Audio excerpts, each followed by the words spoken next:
Question है ammonia can be dried by, तो question क्या बोला है कि अमोनिया जो होता है NH3 वो किसके द्वारा ड्राइड मतलब सुखाया जा सकता है, मतलब वाटर जो मॉलिक्यूल प्रेजेंट है, मॉइस्चर भी प्रेजेंट होता है अमोनिया में, मान लीजिए प्लस H2O प्रेजेंट होता है अमोनिया में, है ना। तो इसको हमें H2O मॉलिक्यूल को यहाँ से रिमूव करना, ड्राइड करना, हटाना है H2O मॉलिक्यूल को। तो कौन से जो ऑप्शन है वो बेस्ट होगा, सुटेबल होगा ड्राइड के लिए। पहला क्या है H2SO4 कंसनट्रेटेड H2SO4।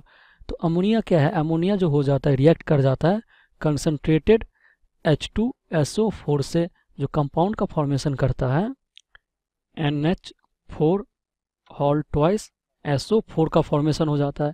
तो क्या हो जाएगा, जो पहला ऑप्शन है वो तो बेस्ट नहीं हो, क्योंकि अमोनिया हमें मिलेगी ही नहीं। ड्राई करने का मतलब क्या है कि H2O मॉलिक्यूल ही सिर्फ हटे और अमोनिया हमें एज इट इज एज मिल जाए। लेकिन यहाँ पे क्या है कि अमोनिया कन्वर्ट हो जा रहा है सल्फेट में, तो ये गलत हो जाएगा। जो दूसरा क्या है P4O10 NH3 प्लस P4O10 के साथ रिएक्शन करके क्या फॉर्म करता है NH4 होल थ्राइस PO4 का फॉर्मेशन होता है प्लस H2O।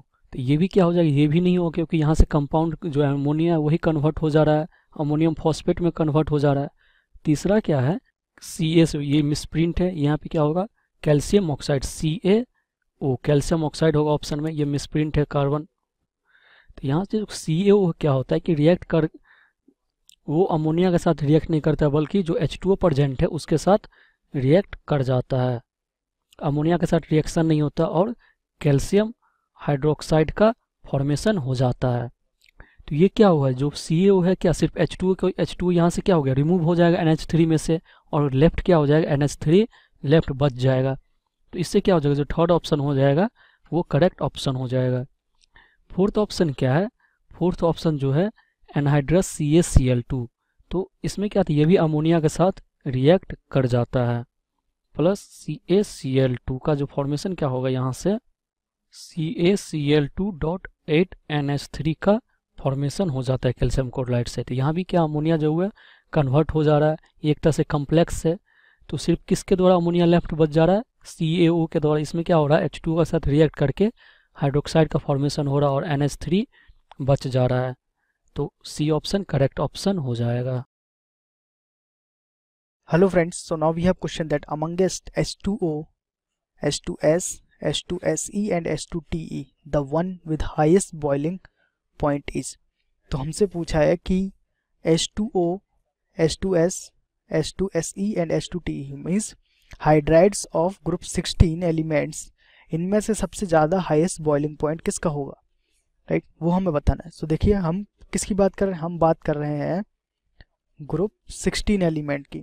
ग्रुप 16 के एलिमेंट कौन से होते हैं, oxygen, sulphur, then selenium and then tellurium, right, इसी तरीके से होते हैं।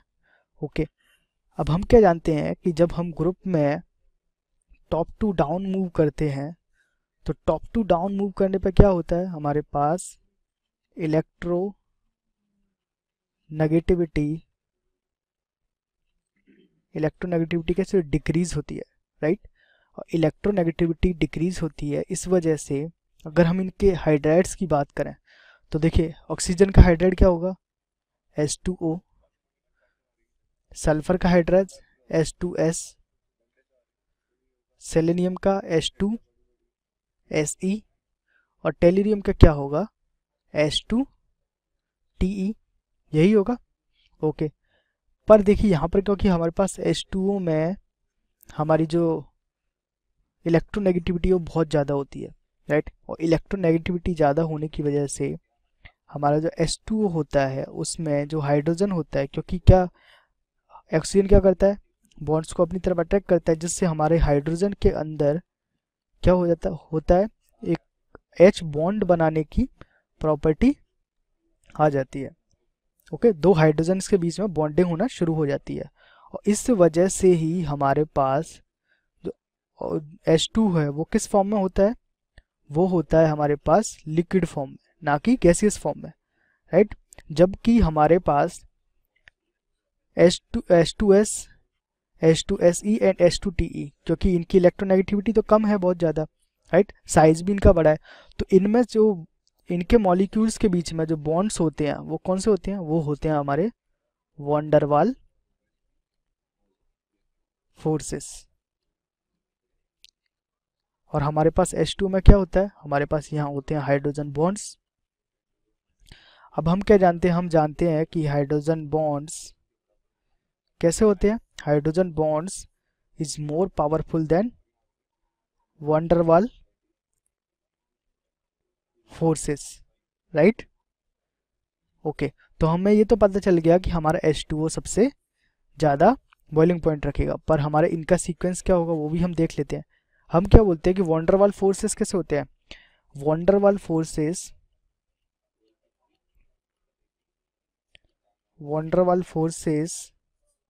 is proportional to 1 upon size of molecule। मतलब मॉलिक्यूल का साइज जितना बड़ा होगा वॉन डर वाल फोर्सेस उतने ही वीक होंगे। तो हमारे पास वॉन डर वाल फोर्सेस के अकॉर्डिंग सबसे ज़्यादा स्टेबल हम बोले बॉइलिंग पॉइंट किसका होगा, H2S का, राइट। फिर होगा H2SE का, देन H2TE का। सो सबसे ज़्यादा हमारे पास होगा H2O का, right. So the answer here is first H2O because of hydrogen bonding. Thank you. Question says आपको करेक्ट ऑर्डर जो है increasing acidic nature of these following oxides आपको बताना है कि क्या होगा, राइट। सो देखो बेसिकली आपको यहाँ पर क्या है, एसिडिक नेचर की आपकी बात हो रही है, राइट। सो देखो एसिडिक नेचर बेसिकली अगर हम किसी स्पीशी की बात करते हैं तो हम उसकी नेचर को देखते हैं कि वो कितना इजीली आपका H पॉजिटिव जो है वो आपका लिबरेट कर सकता है, राइट। क्लियर। सो अगर अब आपको जानना है कि इनमें से मतलब कि एसिडिक स्ट्रेंथ का जो ऑर्डर होगा वो क्या होगा, सो उसके लिए आपको समझना होगा। देखो हमारे पास जो एसिडिक स्ट्रेंथ होती है, राइट, वो आपकी क्या होती है, डायरेक्टली प्रोपोर्शनल होती है टू द पॉजिटिव चार्ज, कि जो हमारे पास सेंट्रल एटम है उस पर कितना पॉजिटिव चार्ज है उस पर डायरेक्टली प्रोपोर्शनल होती है, राइट। अगर आपका चार्ज सेम हो जाता है तो वो आपकी फिर डायरेक्टली प्रोपोर्शनल होती है electronegativity of that particular central atom, right. जितना ज्यादा इलेक्ट्रोनेगेटिविटी होगी उस सेंट्रल एटम की उतनी ज्यादा एसिडिक स्ट्रेंथ होगी, फाइन। इलेक्ट्रोनेगेटिविटी बेसिकली क्या होती है, tendency to pull the shared pair of electrons towards itself, right. So देखो अब हम यहाँ पर स्टार्ट करते हैं। सो हमारे पास जो ऑक्साइड्स हैं वो आपके पास गिवन है, आपके पास है SO2, फिर आपके पास है P2O3, SiO2 एंड आपका है Al2O3, राइट। सो सब में अगर मैं पॉजिटिव चार्ज निकालती हूँ आपके एटम्स का, सो देखो सल्फर की अगर मैं बात करती हूँ तो आपको पता है कि ऑक्सीजन पे -2 चार्ज होता है, राइट। ओवरऑल मॉलिक्यूल आपका न्यूट्रल होता है, सो -2 एक एटम पर है, सो 2 एटम पर आपका -4 होगा, right. So it mean sulphur पर आपका +4 होगा, उसको न्यूट्रल करने के लिए -4 को इजंट इट। सिमिलरली अगर हम फॉस्फोरस का निकालेंगे, सो फॉस्फोरस पे भी आपका +4 आएगा, राइट। सिलिकॉन पे भी आपका +4 आएगा, बट यहाँ पर एल्यूमिनियम पे आपका क्या आने वाला है, +3, राइट। क्लियर, इस तरीके से आप निकाल सकते हो। सो यहाँ पर आप देखोगे कि सबसे कम चार्ज जो है वो आपका क्या एल्यूमिनियम पर है, right. So it means Al2O3 की सबसे कम एसिडिक स्ट्रेंथ होगी। अब मुझे अगर इन तीनों को कंपेयर करना है, सो आपको यहाँ पर देखना होगा हमारे पास जो एटम्स है सल्फर, फॉस्फोरस और सिलिकॉन, इनकी इलेक्ट्रोनेगेटिविटी देखनी होगी। सो मुझे पता है कि सल्फर इलेक्ट्रोनेगेटिविटी का अगर मैं ऑर्डर देखूंगी तो सल्फर की सबसे ज्यादा होती है, फिर आपका फॉस्फोरस होते हैं, सबसे लीस्ट सिलिकॉन की होती है, राइट। सो इसी ऑर्डर में इनके ऑक्साइड्स की कॉरेस्पॉन्डिंग एसिडिक स्ट्रेंथ होगी, राइट। सो फिर आपके पास आएगा SiO2, फिर आपके पास आएगा P2O3 एंड सबसे ज्यादा जो होगी वो किसकी होगी, SO2 की होगी, राइट। सो ये ऑर्डर होगा आपका एसिडिक स्ट्रेंथ का, राइट। सो यहाँ से आपका ऑप्शन जो है वो थर्ड करेक्ट होने वाला है। Thank you. क्वेश्चन है the number of POP bonds in cyclic metaphosphoric acid. तो साइक्लिक मेटाफॉस्फोरिक एसिड में हमें POP बॉन्ड्स की नंबर बताना है। तो हमारे पास साइक्लिक मेटाफोरिक एसिड क्या होता है, HPO3 होल थ्राइस, ठीक है। ये सबसे छोटा हमारे पास मेटाफोरिक एसिड होता है साइक्लिक। तो इसका स्ट्रक्चर क्या होगा, हमारे पास P डबल बॉन्ड हो OH, ठीक है। क्या होता है, ये हमारा ऑक्सीजन लिंकेज से 5 बॉन्ड बनाने होते हैं, ये 5 बॉन्ड हो गए। ऐसे हमारे पास 3 फॉस्फोरस होते हैं ऑक्सीजन लिंकेज से जुड़े होते हैं, और हर पे क्या होता है, एक P डबल बॉन्ड और एक OH डबल बॉन्ड और एक OH। अब हमें बताने क्या है, POP बॉन्ड्स। तो नंबर ऑफ POP बॉन्ड्स कितने हो गए, 1, ठीक है, 2, 3 3 हो गए, ठीक है, ये और ये, तो नंबर ऑफ पीओपी बॉन्ड्स का आंसर क्या हो गया